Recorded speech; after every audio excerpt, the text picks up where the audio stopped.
Hey everybody, so this is the last learning module, the first unit of the last learning module for 205, so congratulations for making it to the end. And I think that it's appropriate to end with Milton, and a lot of courses of this kind and a lot of um, critical texts about the Renaissance, the English Renaissance, like to end with Milton. And the reason why is because Milton is a humanist, Milton is a Latinist, and Milton writes the sort of one of the greatest pieces of um, English literature, full stop, not just 17th century English literature or Renaissance English literature, but one of the greatest pieces of English literature, literature in the English language, which is Paradise Lost, an epic poem in 12 books, sort of in the vein of Virgil's Aeneid, right? That tackles a lot of the themes that a lot of the authors that we've read up until this point um, are trying to tackle, right? So, biblical history, issues related to religion, issues related to politics, issues related to individuality, um, and he is doing it, in the humanist project, basing his work off of previous epics and previous literary traditions that are prevalent on the continent, right? Um, for example, the romances of in Italy, right? And he is very much so a national poet in a similar way to the way that Spencer is a national poet, right? Writing this 12-book epic project in the English language in iambic pentameter, right? So the same language that we've been looking at, the same poetic style that we've been looking at, a familiar genre that we've been looking at. But he does it in a way where it's sort of the great English, Protestant humanist project of his time. And it's, like I said, one of the great works of English literature. And a couple of things that you need to realize or need to understand about Milton, not just his Latin education, not just his knowledge of his biblical texts, right? His knowledge of the English literary tradition. His politics are quite interesting because Milton was a civil servant for Cromwell, right? For the Council of State before the Protectorate. He was what they call the Secretary of Foreign Tongues, right?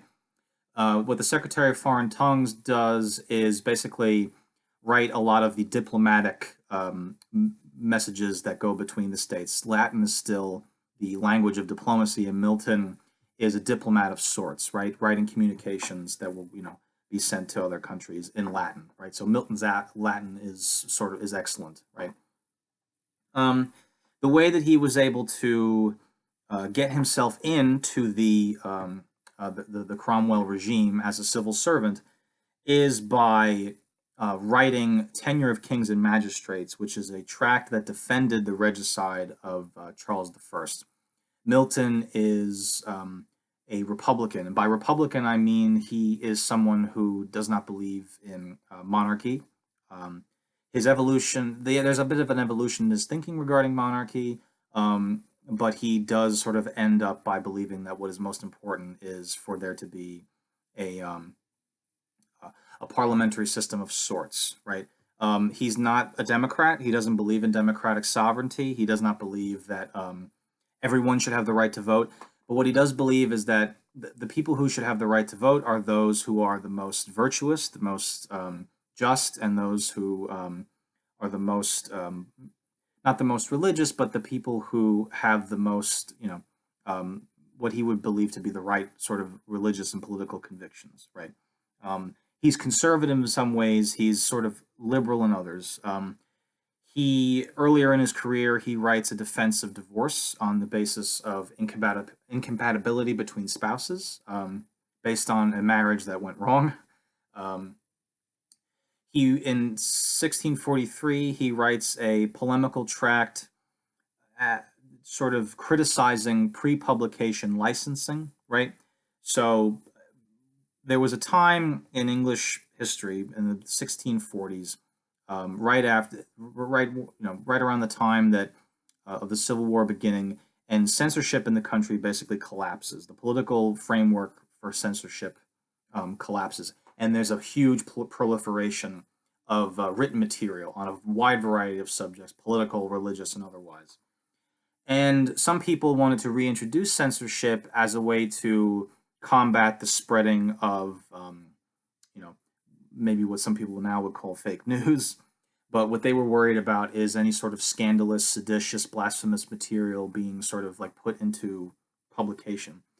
And what Milton argues is that, and you'll read this in Areopagitica, is that the pursuit of truth requires you reading pretty much everything you can get your hands on, right? It requires reading controversial texts. It requires that you have to test your own virtue. You have to test your own convictions in order to find out if those convictions are actually, genuine and substantial, right? So he basically says that he refers to people who are sort of what's the phrasing? He refers to people as having sort of a cloistered virtue, right? If they only listen to what their pastors say, they don't challenge themselves by what they read, they can't be said to be virtuous. And this is really important because Milton believes in free will, right? He believes in free will, which sort of distances himself from Calvinist thought.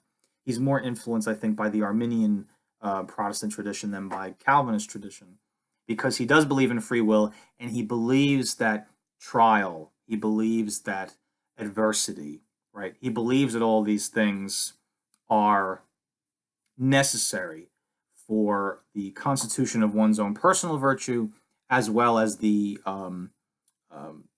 discovery of truth, right? In a similar way that we would talk about how people would sort of test different probabilities, right, to figure out what was the most, like, the best available version of the truth. Milton does this with politics. Milton does this with religious issues, right?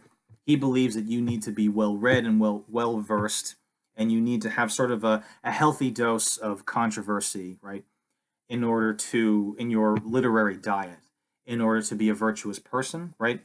So virtue comes from reading, not just from actions. Virtue comes from intellectual activities for Milton. And part of those intellectual activities is challenging oneself, one's ideas, right? Challenging one's own version of the truth in order to prove that version of the truth true, right? So when Milton writes Areopagitica, he's got a very political goal in mind, which is to end pre-publication licensing. But he also has an ethical and moral end in mind, which is the idea that people need to be challenged in what they read. And, Milton would eventually become a licensor for Cromwell, but a permissive one. He was not a draconian licensor in the Cromwell regime. And when the Restoration comes, Milton writes against it. He tries to warn against the oncoming Restoration. When the Restoration happens and Charles II is brought back into power, he is put into prison. He is only released from prison because of an intervention made by Andrew Marvell, right, who we read from last time. And he would go on to write, had he been executed, we probably would not be able to read Paradise Lost, right, which would have been a significant loss to the English literary tradition had Milton been executed for his political activism during the time of the Protectorate and his advocacy for regicide and for republicanism, right? So some of the short poetry I'm going to have you read are, meditations about divinity, meditations about time, meditations about his own blindness. And he, like Donne, asks a lot of questions of God. He sort of wonders about God and challenges God and sort of like why things are the way that they are, right?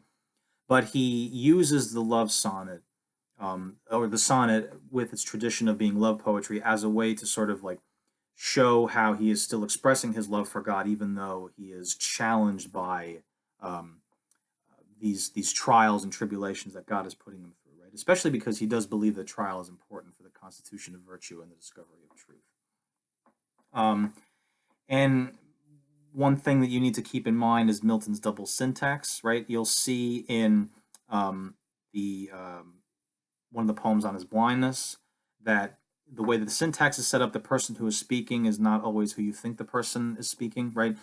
He's sort of, in a way, leading the reader to one conclusion and then sort of upsets the expectation, right? Um, what Stanley Fish, who's a critic of Milton, says that he sort of tricks readers into believing things that Milton knows are sinful and then reminds them of what the virtuous thing is, right? But Milton's poetry sort of self-corrects and unfolds gradually in a way sort of different from a lot of the other poets that we've read.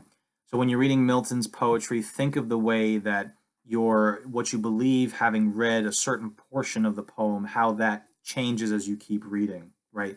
How Milton sort of challenges your expectations and what you think you know about the poem, and also think about Milton's idea of the ethics of reading as you're reading his poetry. So that's my little spiel on Milton. I'm going to give you a few more notes on the next lecture about Paradise Lost, but if you have any questions about what you're going to read so far, please let me know.